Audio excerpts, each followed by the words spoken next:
I rented a beautiful home in the foothills of West Virginia. I needed some time away from the hustle and bustle.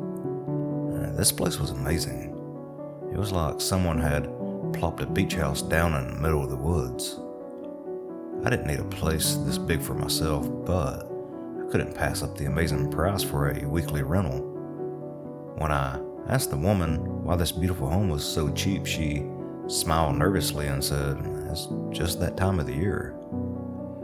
I didn't question her any further for fear that she would realize her mistake and up the price.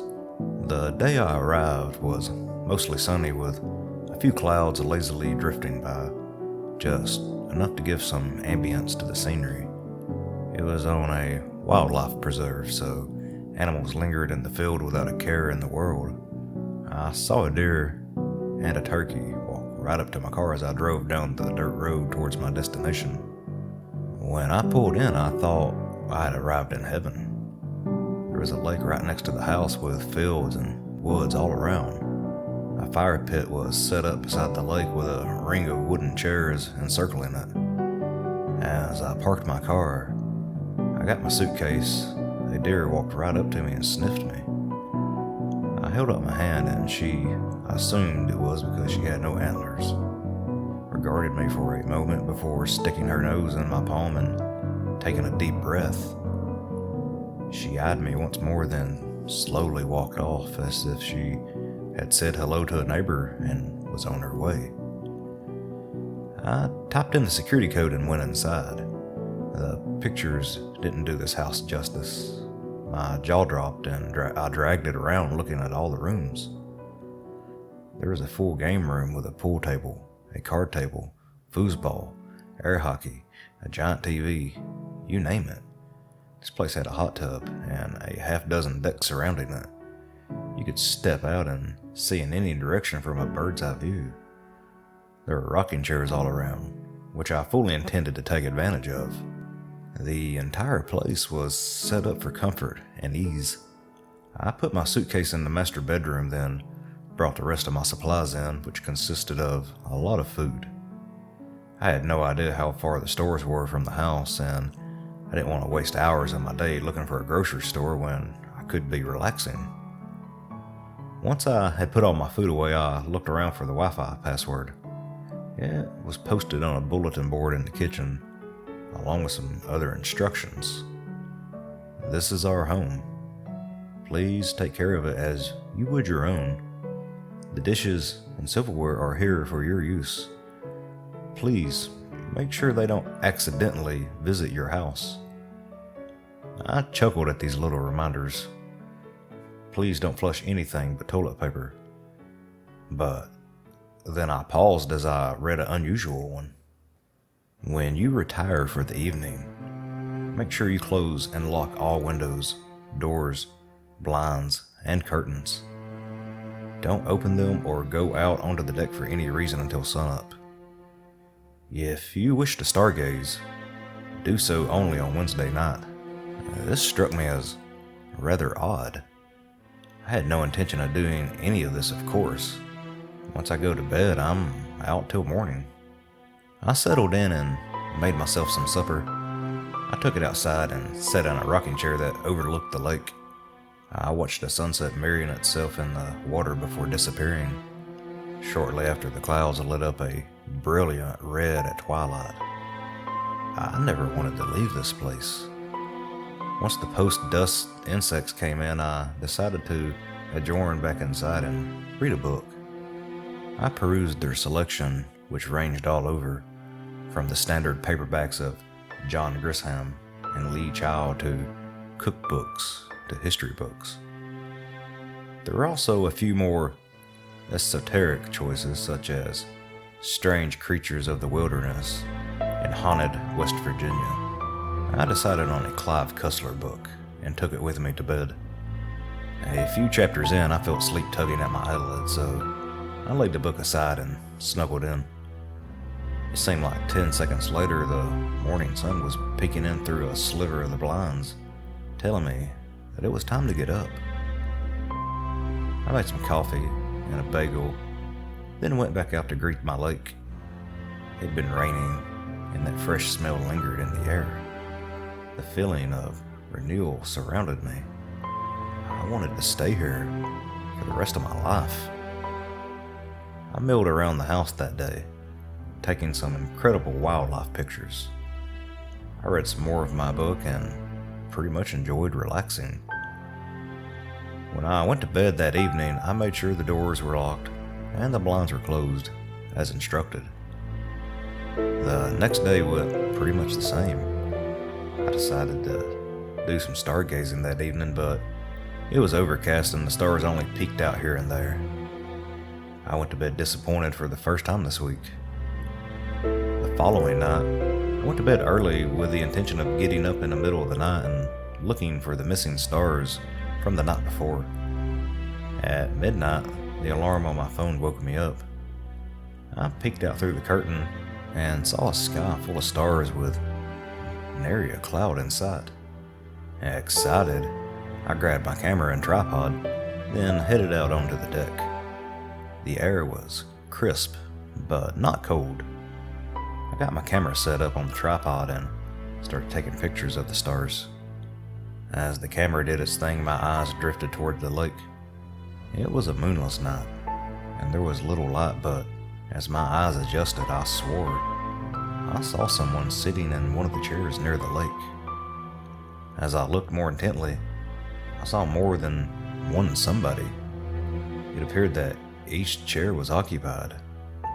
I wondered if some local kids were borrowing my fire ring for a party, not realizing that I had rented the place for the week. My ire rose and I began to mentally compose the email I would send to the owner informing her of the intrusion when my mind froze. None of them were wearing clothes. I know when I see a naked person. Admittedly, that hasn't been nearly as often as I'd like lately, but I know the look. These people didn't look like that. They were tall, dark, and looked like every one of them needed a full body shave. And then it hit me. They weren't human. My curiosity and fear raged a mighty battle, but in the end, curiosity won. I slowly adjusted my camera from aiming at the sky to aiming at the chair surrounding the fire pit. I had just snapped the first picture when one of the creatures noticed me. It growled something to the rest of them, and they all turned and stared at me. I've never felt such a shard of pure terror penetrate my mind as I did that moment. I grabbed my camera and darted back inside. Once there, I made sure to lock the door. It wasn't 10 seconds until the assault began. The pounding on the doors and windows was nothing in comparison to the guttural growling and screaming. I was terrified beyond rational thought. I ran downstairs searching desperately for some place to hide. The pounding seemed to follow me as they had surrounded the house. I searched for a room to hide in that didn't have windows. In desperation, I threw myself into a closet and locked the door. There was no light, so I shined my phone around in the cramped closet and set on a box of cleaning chemicals. My breathing came in ragged gasps as panic and physical exertion conspired to send me into unconsciousness. The pounding seemed farther away. I was able to calm myself enough to slow my breathing. I looked at the camera, still mounted to the tripod. I turned on the camera and looked at the picture. It was blurry. My settings were still for taking pictures of stars. Any movement would blur the image. So much for proof. The pounding had ceased. I listened with hopeful ears to see if my siege of terror was over. That's when I heard the terrible sound. It wasn't a scream or pounding or anything like that. It was a creak of a floorboard. I stopped breathing and listened. It must have been my imagination. And then I heard the heavy breathing. I crept up to the door and listened. It was right outside the door. I started shaking. After 10 minutes, this creature hadn't ripped the door open and devoured me. I sat back down and tried to relax. If I was going to die, than I was. There was nothing I could do about the creature right outside my door that was obviously hunting me. I relaxed and slowed down my breathing. My adrenaline finally wore off and I crashed. I leaned my head against a shelf and waited for my inevitable death. I woke up sometime later. I slowly sat up and stretched my neck to work out the kinks. I looked at my phone. It said 3:33 a.m. It also said low battery. I had run out of options. I stuck my phone in my pocket. I picked up my camera with the tripod still attached and reached for the door. I turned the knob quietly as possible and inched open the door. I stifled a gasp when I saw what looked like a giant bear rug curled up in a ball on the floor. His breathing was loud and steady. I pushed the door open as far as I could and tried to squeeze through. The door refused to open enough for me to fit. I looked down and saw the door was pressed against the creature's foot. There was nothing for it. I had to move the foot or stay in my closet prison. I pushed with all my might. The door opened another inch. I braced my back against the door frame and pushed again. The foot moved enough for me to escape. Then the creature stirred in its sleep. I froze halfway out the door. The creature began to move. It stirred and began moving its gargantuan arms, then its legs. Suddenly it kicked the door, throwing me back into the closet and slamming the door. I landed on my back and the wind was knocked out of me. I lay there, trying to regain my breath and assess the damage. I felt pain, but didn't think anything was broken. I slowly rose and approached the door. I opened it and peeked out. The creature was still laying there, breathing slowly, apparently asleep. Its foot had moved and the door was able to open. I stepped through, pointing my tripod at the creature as though it were some magical sword that would help me if it woke up. I sidestepped through the door, keeping my eyes on the mountain of fur laying in front of me, and back toward the front door. I glanced behind me just in time to see a second creature, wide awake, towering over me. It looked down, and a low growl escaped it. I made a smelly puddle on the floor. It sniffed and recoiled. I jumped at the chance and dove for the door. It was locked. I grabbed the latch and turned it every way until it opened. Once I was through the door, the creature regained its senses. In 3 strides, it was out the door reaching for me. I slid across the hood, doing my best Dukes of Hazzard impersonation, landed, and dove inside the car. The camera and tripod jammed the door open. I started the car and threw it in reverse before the door was closed. I turned, causing my door to swing open, impacting the creature and sending it sprawling to the ground. I put it in drive and stomped the gas pedal. The car slid sideways until I eased off the gas. As I sped down the dirt road, I glanced in my rearview mirror. I could see the red of my taillights illuminating 2 of the creatures chasing me. I tried to go faster, but as soon as I stepped on the gas, a turn in the road slowed me down. I slid through several turns as fast as I could while staying on the road. Trees can kill me just as effectively as those things. The dirt road emptied onto an asphalt road. I drove as fast as possible for an hour before I looked back again.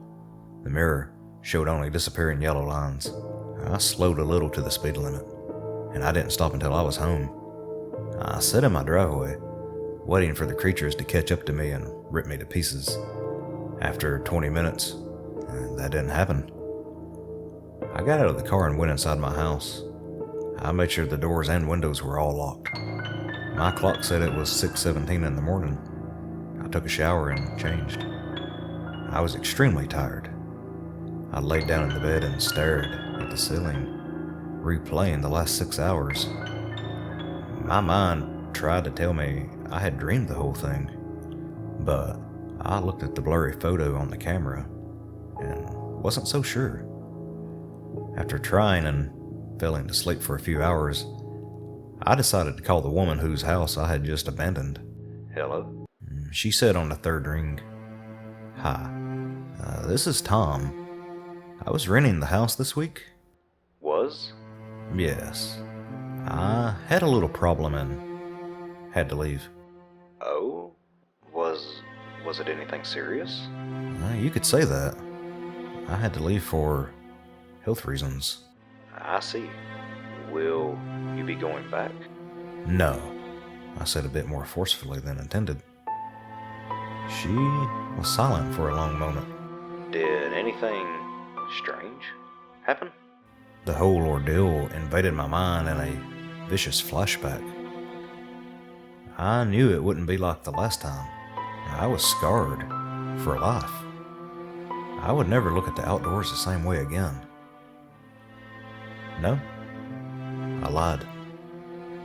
Nothing at all.